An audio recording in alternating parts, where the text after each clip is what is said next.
Good morning, everyone. Morning. There are so many issues in Queensland at the moment, but I want to remind everybody of something that is real and affects so many Queenslanders every day, and that is the decaying nature of our health system. And you would have seen last week we had a town hall in Kingaroy where nearly 200 locals came forward and told their story.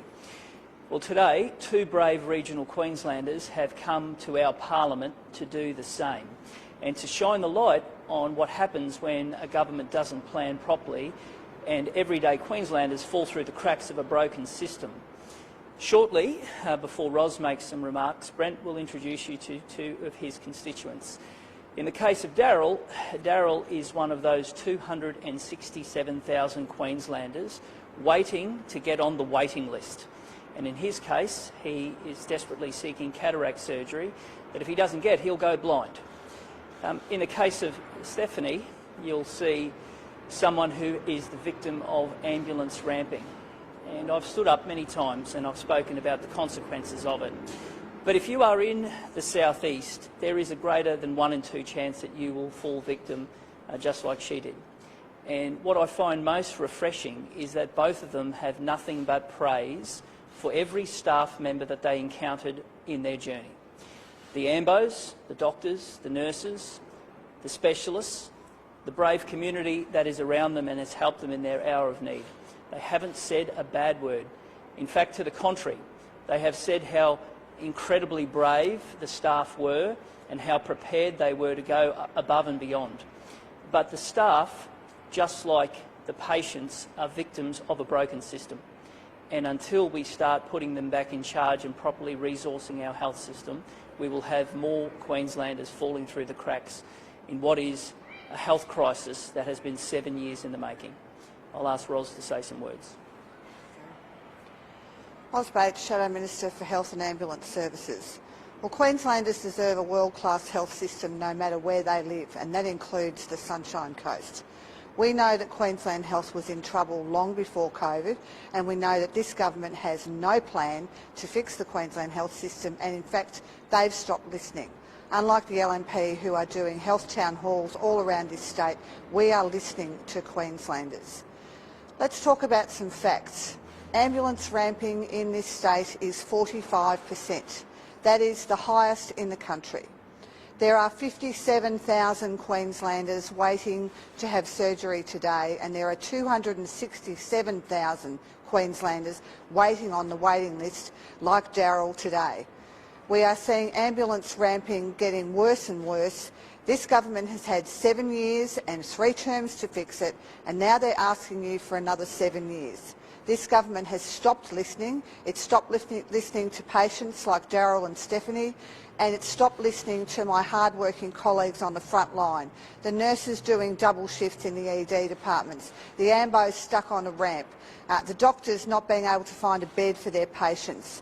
Enough is enough. This government needs to start listening and come up with a plan for Queenslanders.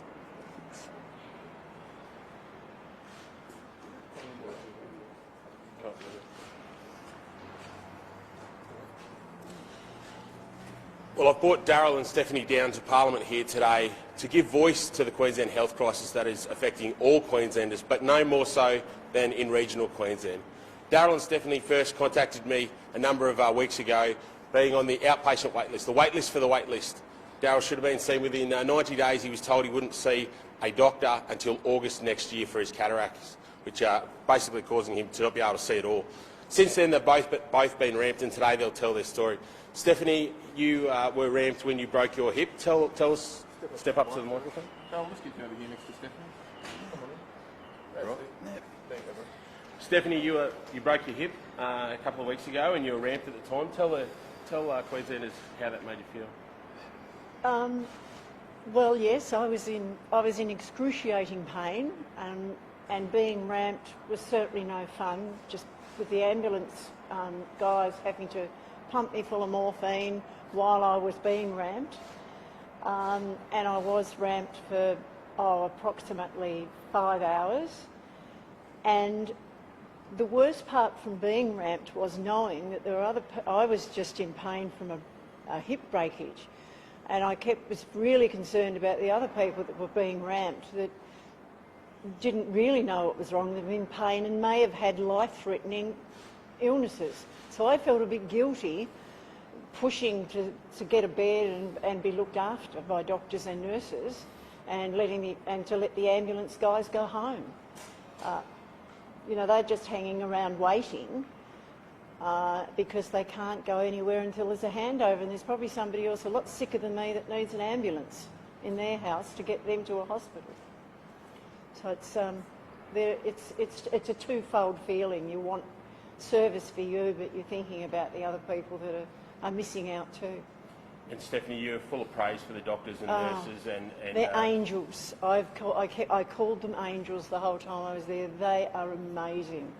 With the workload that they have, trying to find beds for people, their commitment to what they do for the hours they do it is absolutely amazing. They just care constantly, and that's my experience had been for the last 3 weeks that I'd been with my husband Daryl and myself being in there. They're just absolutely fabulous. And the ambulance guys as well. They don't lose their cool even though they're waiting to go home for meals, to see their families, and they've just got to wait with you. But they're fabulous. Darryl, I just want to step up a bit closer. And Darryl, you've been affected by the Queensland Health Crisis in multiple ways. You're on the outpatient wait list for your cataract surgery, but you've also been ramped in recent weeks as well. Can you tell your story? The cataract wait list, that's sorted itself out now by a good Samaritan, but originally I was told beginning of this year that I would not be able to see anyone until August next year. And that's not quite good enough when you think about it. I have actually visited the ophthalmology clinic on the Sunshine Coast, and they're flat out. There's 5 or 6 doctors there, and as I said, with the injection I was getting, they do at least 100 a week. Now, it's not good enough that there's so many people waiting for this that can't get to see a doctor. And when you do get an appointment, you go onto a wait list, of a wait list. It's a twofold thing, but the main one with ramping was I was taken to hospital as a result of surgery. I had developed a hematoma in the groin that was the size of a goose egg. I arrived at the hospital at 8 o'clock at night, or approximately, and there I sat in the wheelchair in the corridor, along with many others. I don't know how many, I didn't bother to count them. Both sides of the corridor had beds and wheelchairs in it. One poor soul was screaming with agony over and over again, and no one could do much apart from give him painkillers. About 12:30 the next morning, I actually was put into what they call a tin bed. And according to the rules, once you go into a tin bed, you're not being ramped. Well, I'm sorry, I didn't see anyone apart from a nurse who took my blood pressure and temperature several times. I didn't see anyone until after 3:30 that morning, when they put me into a care pod. I did not see a doctor until the next morning after I was put into a ward. They're far too busy to just drop everything and run to see you. None of the staff were taking it easy. They were flat out all the time, incessantly apologising. It's not their fault. They have nothing to apologise for. They're absolutely brilliant. There was no one that you can complain about. Well, there is, but they're not on the staff at the hospital. But they're just so overworked, from the ambos right through. The overworking that they're getting at the moment is causing exhaustion, stress, and what's eventually going to cause the death of people who can't get there in time to have their lives saved. And I really do think that priority should be given to hospitals and not Olympic stadiums. Thanks, Darryl.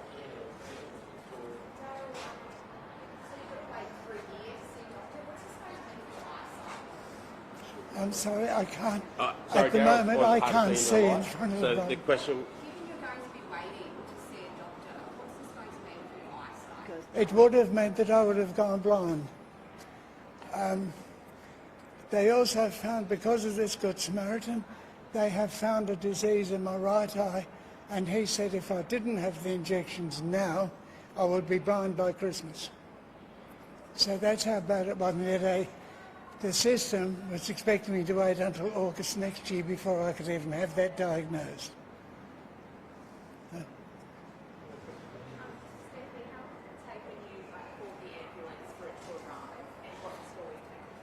The ambulance probably took, it was Wednesday afternoon, so probably not quite as busy. Sorry, not quite as busy on a Wednesday afternoon like Friday or Saturday, admittedly, but they were there within about a half an hour. So I wasn't waiting terribly long at home. It was just the ramping and the wait at the hospital. Yeah. So yes. How do you feel about the overall health system now? Is it something that you feel like you've worked all your life, you paid taxes for, and you're very disappointed it's not there for you? Or is it something where you regret now not having private health insurance? What's your sort of overriding thoughts about your whole experience? I am very disappointed currently with what's been happening with the state health system. And up until a few years ago, yes, we did have private health insurance, but I've been a carer for 15 years, and when you live on a pension, you can't afford private health insurance, unfortunately. I did try to keep it up for myself, just myself, knowing that Darryl's illnesses always took him into the public system. But I stopped being able to do that as well because it's just the rising cost of it. You're going to put food on the table, so that takes precedence over your private health insurance. So yeah, I think I do feel let down, and I think everybody in the state at the moment should feel let down by the system because it's not just happened to us. I just hope that by us telling our story that the general public will come out and talk about and not feel threatened by a system to talk about their experience, because we talk to a lot of people ourselves privately that have had similar things happen to them. So that's really why we wanted to speak publicly to make it easier for everybody and all hope that something can be fixed before too many people die being ramped. any other questions?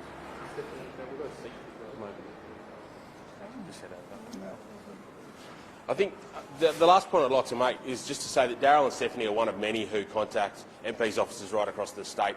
They were two that were brave enough to come down here to Parliament and add their voice for regional Queenslanders so that we can get the health system that they deserve. But they're two of many, and I'm pretty sure that if you will speak to any MP right across the state, be they Labor, LNP or the crossbench, they would tell you the same thing. Every single day, people like Darryl and Stephanie come through our door and they deserve better.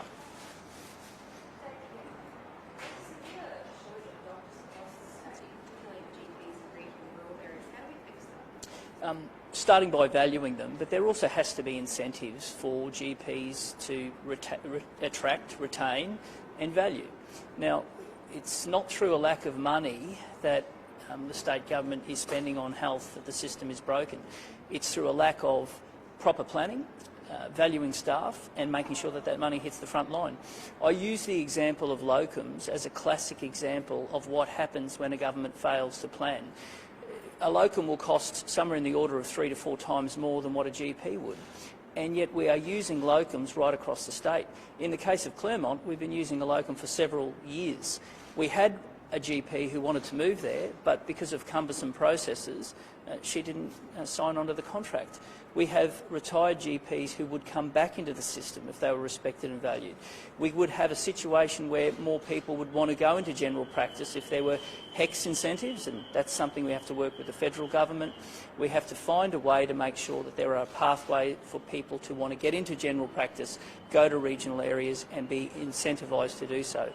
But at the heart of it is a system where medical professionals do not feel valued, and every one of them should know that they are. They should be respected, they should be properly remunerated, but above all they should be put back in charge of hospitals to heal the crisis. So does there need to be, I guess, the state government need to spend more money on doctors and incentives? I'd like to see the money we spend targeted in a smarter way, and I would like to continue to see more money spent on health. That's a given. But when you look at the amount of money that we spend in areas that could be better directed, and locums are a classic example. Locums will always be part of the mix, and so they should be. But there are ways that we could put permanent GPs into communities that would give a better continuity of care, and it would cost less money. That's the absurdity of it. Because of poor planning, it's actually costing the government more to deliver an inferior service.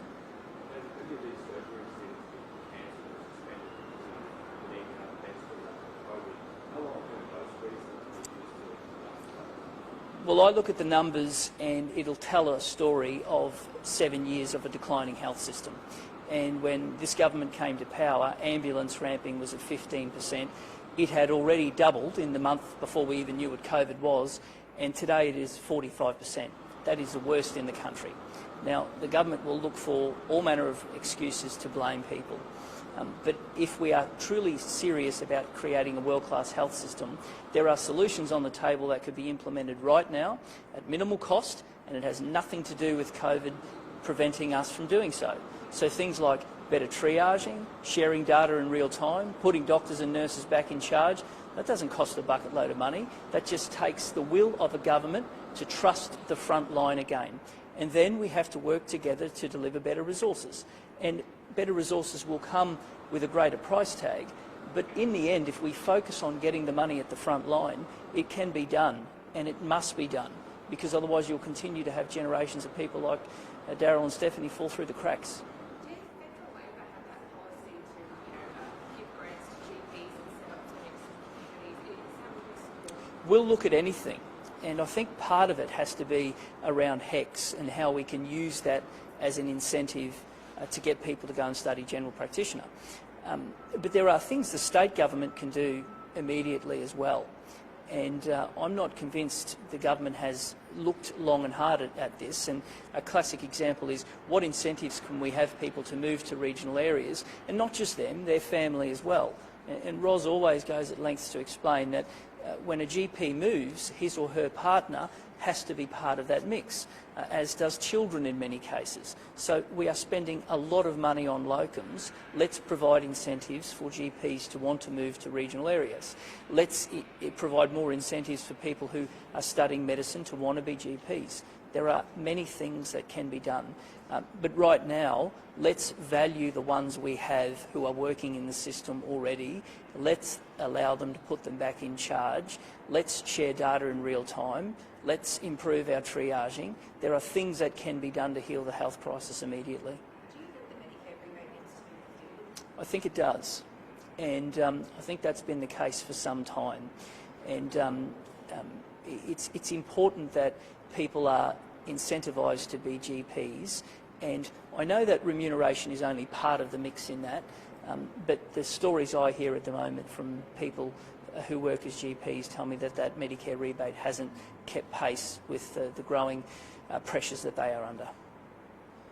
They're not other matters. Could you drink recycled water? I'd like to drink a toast to a government that actually has a plan for water security, and we don't have that at the moment, and we've continued to ask for that. And make no mistake, the situation we face is as a result of poor planning for a long, long time. We haven't had a dam built in this state for nearly 2 decades, and the one that was built had to be ripped down because it wasn't built properly. And the most startling fact that shows that we need a water plan, and we need one today, is that in less than 2 decades we are going to need a dam the size of Wivenhoe on current demand. That is startling. That is not going to just happen immediately. And I reflected yesterday on the press conference from the police minister, and his reason for success in his mind was that there's water in infrastructure that was built before this government came to power. That's not a water plan, that's a rain dance. And I think every Queenslander deserves to know that there is a water plan.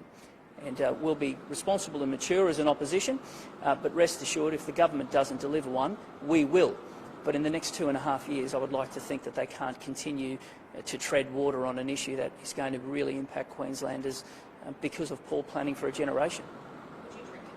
Well, I don't want to fuel a debate that will ultimately let the government off the hook if I say anything other than this. We will, as an opposition, look at the government's plan. We will do it responsibly and we will do it maturely, but it's up to them to show how they will deliver a water plan. But right now, they have a philosophical aversion to delivering water in any element, including building dams. Now, if the government had built the dams that were in the system, we wouldn't be having this discussion at the moment. So I'm not going to let them off the hook one way or another. Equally, I'm not going to be petulant. So I'm going to say to the government, come forward with a water plan, and if they don't, we will. I'm not answering the question, though, doesn't it sort of insinuate that you don't support the... No, I think if I answer the question in a direct way and give you a yes or no on that, that'll be the story of the day, and it will allow the government off the hook. And I'm not going to give them an inch on that.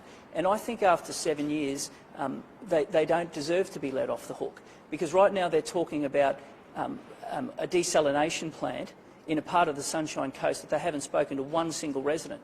The local member there, who's the deputy leader, didn't have one iota of consultation about that, and neither were his residents. Now, this is Groundhog Day, because I saw this at the dying days of the Beattie and Bligh government, where because of a failure to plan, they had to run around in circles and pay overs for infrastructure that quite frankly was poorly planned. Now, I'm not going to let them off the hook, and I'm not going to make this a political game. I'm going to say to the government, you've got 2.5 years to deliver a plan. Over to you, but if not, be under no illusions that we will deliver a plan. I'm not going to have a situation that people are running out of water in this state. I'm not going to have a situation where farmers aren't able to plan properly to deliver crops.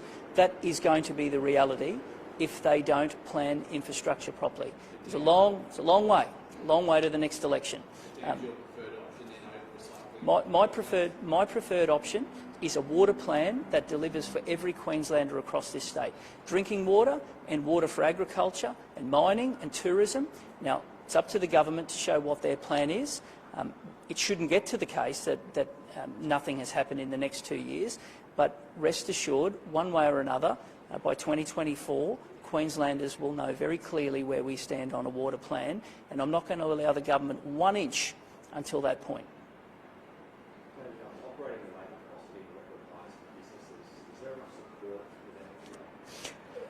The state government could start immediately by stopping its wasteful spending, and that would help every Queenslander today. Now, the government's solution to the cost of living crisis has been to talk about an energy rebate that they spoke to everyone about, aside from the retailers, to pass it on. In estimates, we uncovered $3 billion in waste to go with $1 billion in 2 other projects that had blown out the month before. Imagine what $4 billion could do to ease the cost of living for Queenslanders. The government has no plan to rein in wasteful spending. It has no plan to improve its priorities, and as a result, it's got no plan to improve cost of living for Queenslanders. And it is a serious issue. You just heard a moment ago about people making decisions whether or not to eat or have private health insurance. People making decisions whether or not to send their kids to soccer or whether or not to pay the rent. That is a real thing that is facing every Queenslander in every part of the state. And cost of living is forcing more and more pressure. And if I look at what the greatest cost of living pressure is, it's housing at the moment. And there's something the government could do about that immediately. And that is land supply to allow more people into the market, and more social and affordable housing to help those vulnerable. And we haven't seen either of that in the last 7 years. Thanks, Ross.